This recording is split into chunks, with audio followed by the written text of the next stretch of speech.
Have you ever felt a kind of depression, or at least a sadness, after spending time scrolling through social media? Rest assured, this is a normal phenomenon. Numerous studies on the subject prove that excessive social media use tends to foster mistrust, jealousy, and dissatisfaction among regular users. Let's take a closer look at the Tantalus effect related to social media and how to break free from it. An unbalanced comparison. The major problem with social media is that we compare the private lives of ourselves with the superficial public personas of others. Social comparison is a universal human behavior that we have all observed. However, with the advent of social media, particularly Facebook and Instagram, which allow us to see everything others are doing at any time and to an excessive degree, this phenomenon has intensified and can generate stress, depression, and feelings of dissatisfaction with one's own life. On social media, the vast majority of users only share what is beautiful, amazing, and advantageous to them. We then find ourselves mostly looking at vacation photos with turquoise seas in the background, girls and boys with dream bodies sipping cocktails by a pool, loving couples kissing in idyllic landscapes, etc. In short, everyone always looks happy and fulfilled, without a single flaw, and seems to be living their best life. And when you're stuck at home, bored out of your mind on the sofa, wrapped in fleece pajamas, it can actually do more harm than good, especially when you're going through a difficult time. Numerous studies confirm that, however altruistic we may be, the constant contemplation of success that others constantly present to us on social media has its detrimental side.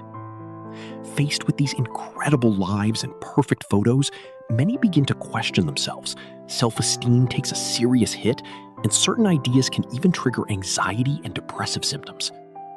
Comparing ourselves to others is a very human reflex, a common and in many ways useful part of our personal development.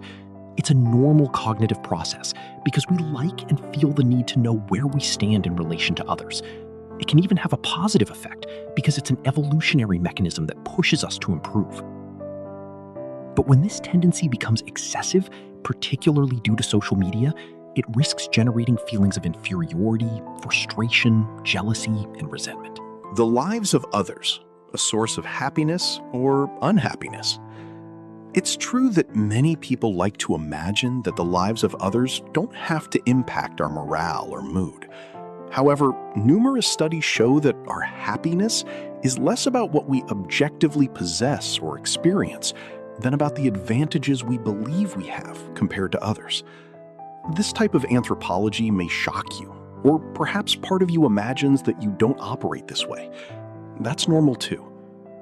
To explain this theory and try to convince you, think back to your school days, and suppose you got 12 over 20 on an assignment you worked hard on. In your opinion, would you be happier, or at least more satisfied, if others averaged 8 over 20, or if, on the contrary, they averaged 15 over 20? Unless they're being deliberately obtuse, most people recognize that our capacity for joy depends largely on the misfortune of others. In short, we all have an ego that significantly influences our ability to feel good or bad in relation to others. How do social media influence our daily emotions? Social media subtly but powerfully shapes our moods. When we see a notification, a like, or a comment, our brain releases dopamine. This neurotransmitter, often called the happiness molecule, gives us a feeling of reward. Experiencing this satisfaction makes it easy to develop an addiction to these small doses of digital happiness. Consider sharing happy moments, like our friends' vacation photos.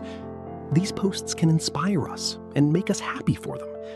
However, they can also trigger negative emotions if we compare them to our own experiences. So why should we be concerned about this comparison? Because it can lead to decreased self-esteem, creating a negative cycle of frustration and sadness. Studies show that the more time we spend on social media, the more likely we are to experience emotions like anxiety or jealousy. For example, a 2021 report from the American Psychological Association found that excessive use of social media is correlated with increased anxiety levels among teenagers. Psychological mechanisms at play.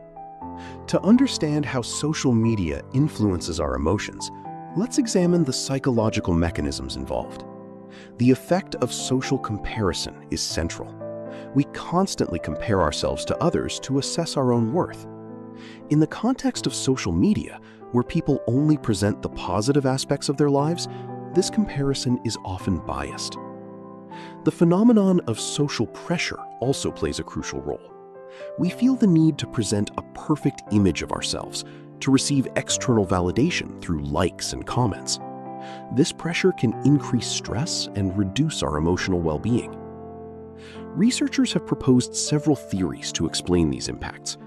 One of them is self-determination theory, which suggests that our fundamental psychological needs, competence, autonomy, and relationship, can be affected by our interaction with social media.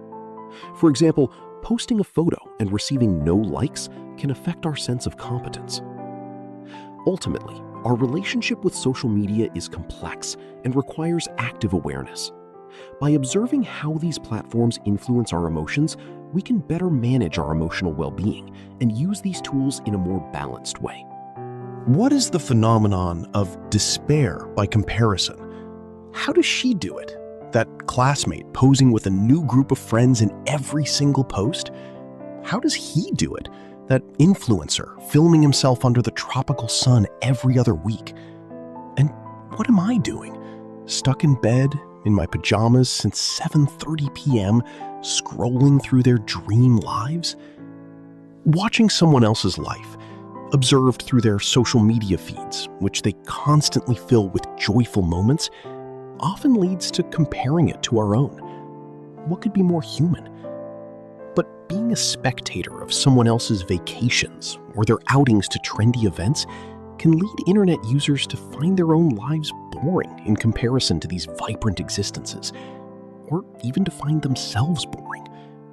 An over-the-top recreation of what a teenager might feel in the schoolyard, comparing themselves to the class representative, the star of the popular crowd, who is invited to the coolest events of their year, or even organizes them themselves, hand-picking their guests.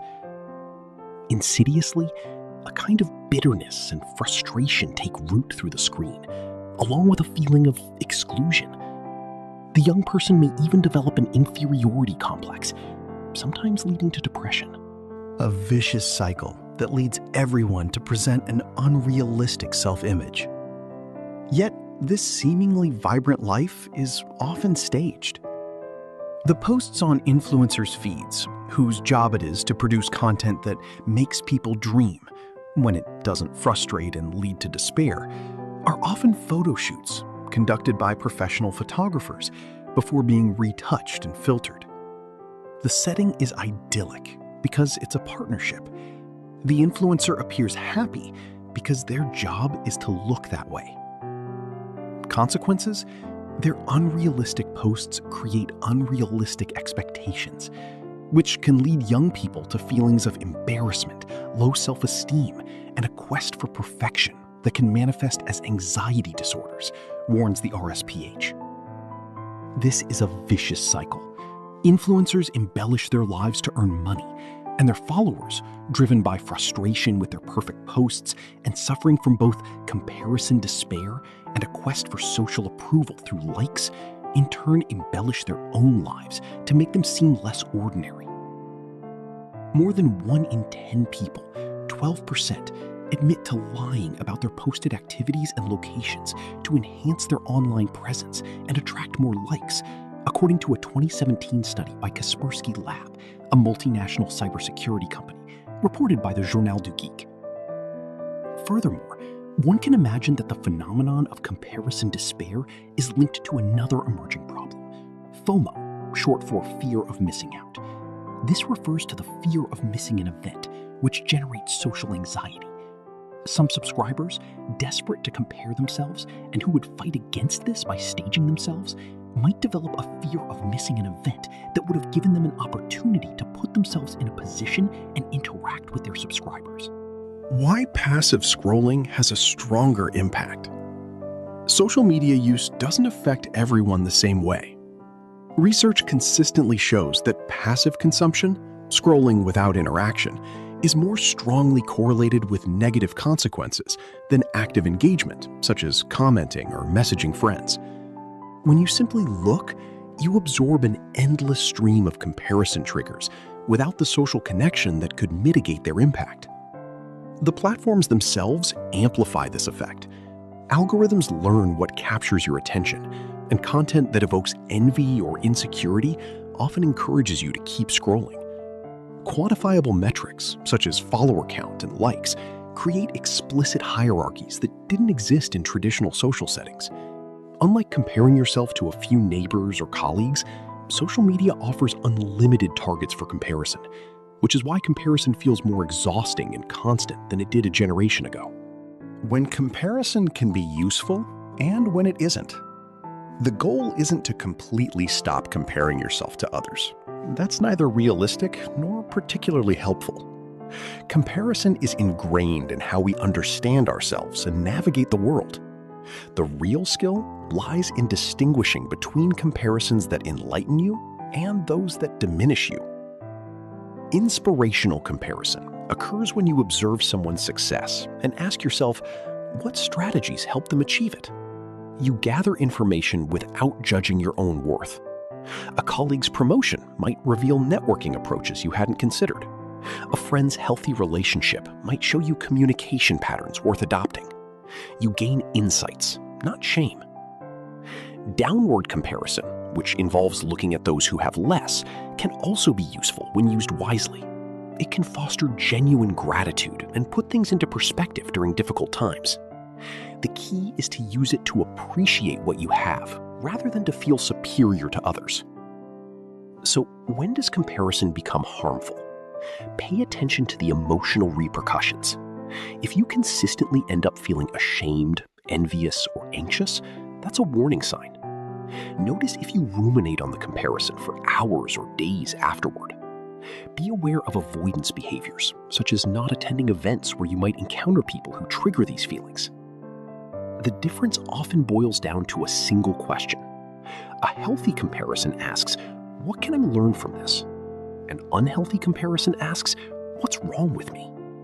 One opens doors, the other slams them shut. The clinical threshold, when comparison becomes a serious problem. Everyone compares themselves to others sometimes. It's part of human nature. However, there's a significant difference between an occasional comparison and a pattern that takes over your life. While social media offers undeniable benefits, it also poses risks to our emotional well-being. It is crucial that we are aware of these impacts and adopt balanced behaviors to maximize the positive aspects while minimizing the negative effects. By cultivating a conscious and critical use of social media, we can better protect our mental health and strengthen our interpersonal relationships.